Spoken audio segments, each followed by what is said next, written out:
एक समय था कि द्रौपदी को मालूम पड़ा कि कोई बहुत पहुंचे हुए संत आए हैं और उनके दर्शन करने के लिए जाना चाहिए। तो द्रौपदी तैयार हुई और गई, और जो संत आए हुए थे वो और कोई नहीं थे, वो थे वेद व्यास जी। तो वो वेद व्यास जी के पास गई, कहा महाराज मुझे आप बताइए मेरा भविष्य क्या है।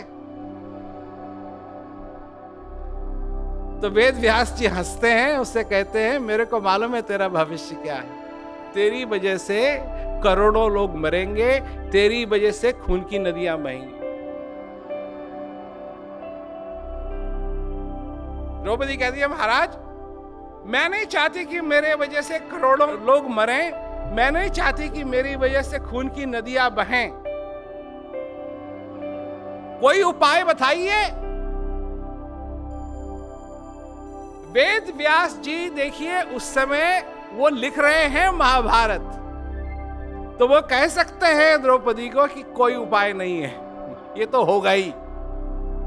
परंतु फिर भी क्योंकि वो दयालु हैं, वो द्रौपदी से कहते हैं ठीक है मैं तेरे को बताता हूं, अगर तू नहीं चाहती है कि तेरी वजह से करोड़ों लोग मरें, तेरी वजह से खून की नदियां बहें, तो मैं तेरे को एक इलाज बताता हूं। 3 चीजें अगर तू करेगी तो ये कुछ नहीं होगा, खून की नदियां नहीं बहेंगी, करोड़ों लोग नहीं मरेंगे। 3 चीजें, सिर्फ तेरे को 3 चीजें करनी।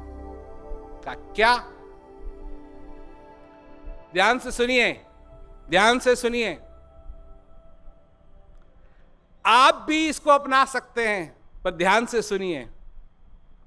तो वेद व्यास जी कहते हैं 1, किसी का अपमान मत करना।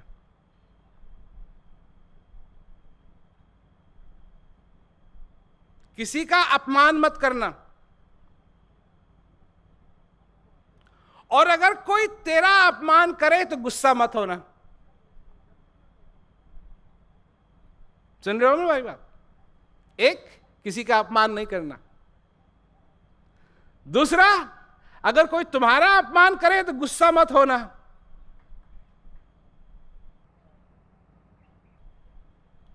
और तीसरी चीज, अगर किसी ने तुम्हारा अपमान भी किया और तुम गुस्सा भी हो गए, तो तीसरी चीज क्या नहीं करनी है?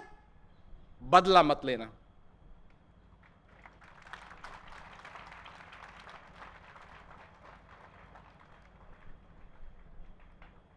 ये 3 चीज अगर तू करेगी द्रौपदी, तो तेरे कारण कोई नहीं मरेगा, तेरे कारण कोई खून की नदियां नहीं बहेंगी।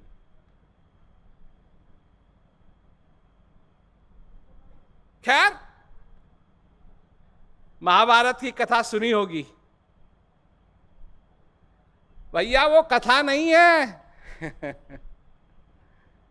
ये महाभारत तो अब हो रही है।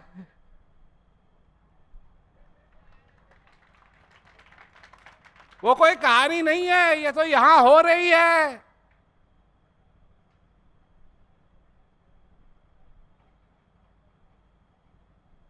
और तुम हो,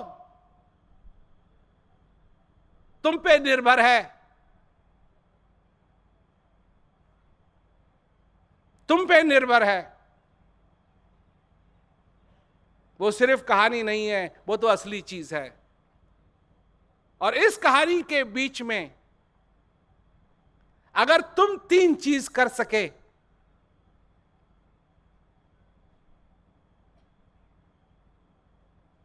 किसी का अपमान न करो,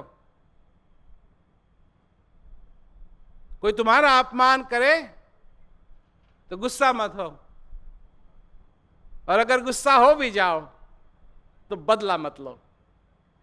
अगर ये 3 काम तुम कर सके तो ये दूसरी महाभारत बनेगी, जिसमें लड़ाई नहीं है, सिर्फ ज्ञान है, जिसमें आनंद है, जिसमें सब लोग मिल के रहते हैं।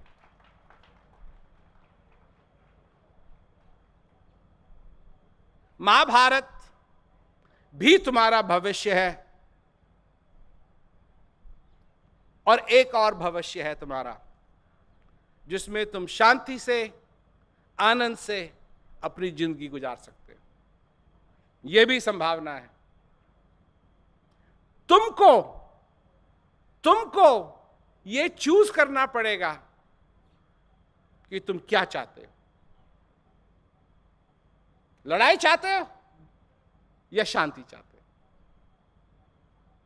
जब तक तुम अपनी जिंदगी के अंदर यह संकल्प नहीं करोगे कि तुमको क्या चाहिए, यह महाभारत की लड़ाई एक ही दिन नहीं, दूसरे दिन भी होगी, तीसरे दिन भी होगी, चौथे दिन भी होगी, पांचवें दिन भी होगी। जब से उठोगे तब से और शाम तक ये महाभारत की लड़ाई होती रहेगी तुम्हारे हर दिन, जब तक तुम्हारा ये श्वास पूरा नहीं होता है।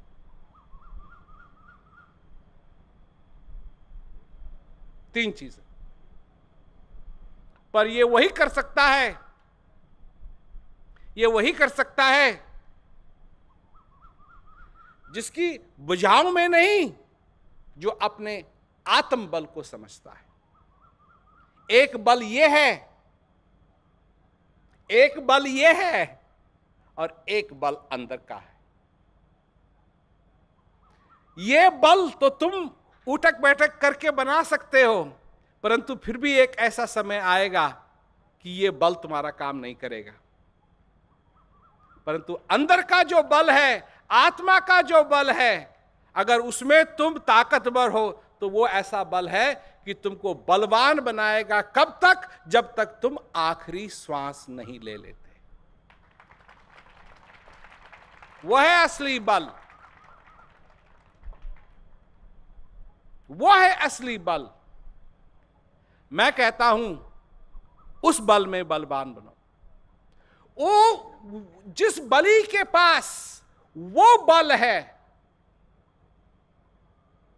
वो नफरत के बाण नहीं चलाता है, वो दया के बाण चलाता है।